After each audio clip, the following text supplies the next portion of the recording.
दोस्तों, हम अभी पढ़ने जा रहे हैं गुणा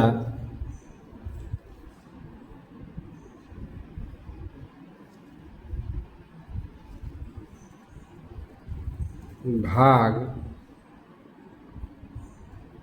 में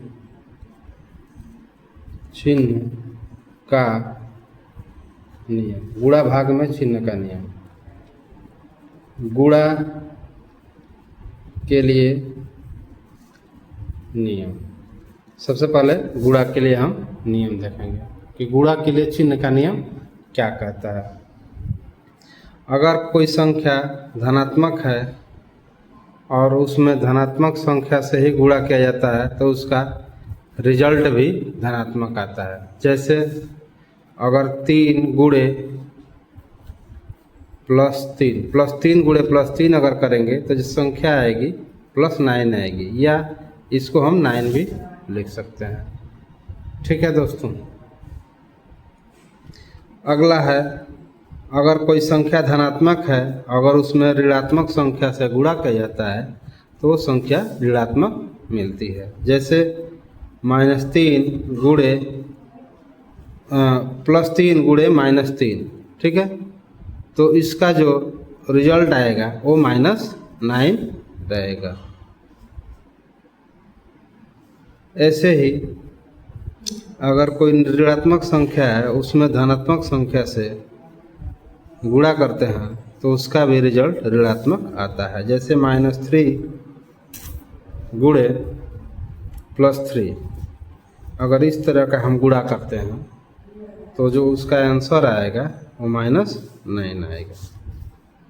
अगर दोनों संख्या ऋणात्मक हो, अगर ऋण संख्या में ऋण संख्या से ही गुणा करते हैं तो उसका रिजल्ट धनात्मक आता है। जैसे -3 गुणे -3, तो इसका रिजल्ट आएगा +9। ठीक है दोस्तों, या इसको हम 9 यानी चिन्ह न लगा के इसको हम ऐसे भी लिख सकते हैं। ठीक है दोस्तों, देख लीजिए पूरा। ठीक है, ऐसे ही भाग का नियम, भाग के लिए नियम हम लोग देखेंगे। भाग के लिए नियम, अगर किसी धनात्मक संख्या में x मान लीजिए, धनात्मक संख्या में अगर धनात्मक संख्या से भाग दिया जाता है तो संख्या धनात्मक मिलती है। जैसे +3 भागे +3 बराबर +1, या इसको 1 भी हम लिख सकते हैं। ठीक है दोस्तों। ऐसे ही अगर कोई ऋणात्मक संख्या है, अगर उसमें धनात्मक संख्या से भाग दिया जाता है तो उसका आंसर जो आता है ऋणात्मक आता है। उदाहरण के लिए मान लीजिए -3 भागे +3 भाग देंगे तो ये -1 आएगा। अगला है, अगर कोई धनात्मक संख्या है उसमें कोई ऋणात्मक संख्या से भाग देते हैं तो एक ऋणात्मक संख्या आती है। ठीक है, जैसे +3 भागे -3, जो आंसर आएगा -1 आएगा, या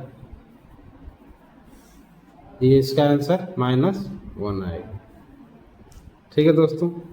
अगर किसी माइनस संख्या में अगर माइनस संख्या से ही भाग दिया जाता है, जैसे -3 भागे -3 अगर भाग देंगे तो ये +1 आएगा। ठीक है, ये 3 है, +1 आएगा। ठीक है, या इसको हम 1 भी कर सकते हैं। तो दोस्तों, ये होता है भाग का नियम चिन्ह के लिए। ठीक है, चिन्ह के लिए भाग का नियम। थैंक यू दोस्तों। और आपको अगर इस तरह की वीडियो अच्छी लग रही हो तो इस चैनल को सब्सक्राइब ज़रूर करिएगा। इसी तरह के और प्रश्नों को लेकर हम हाजिर होंगे तथा मेरा उत्साह आप लोगों के सब्सक्राइब करने से और लाइक करने से बढ़ेगा। हाँ दोस्तों, अगर कोई डाउट हो तो कमेंट ज़रूर करिएगा, कमेंट का हम जवाब ज़रूर देंगे। Thank you.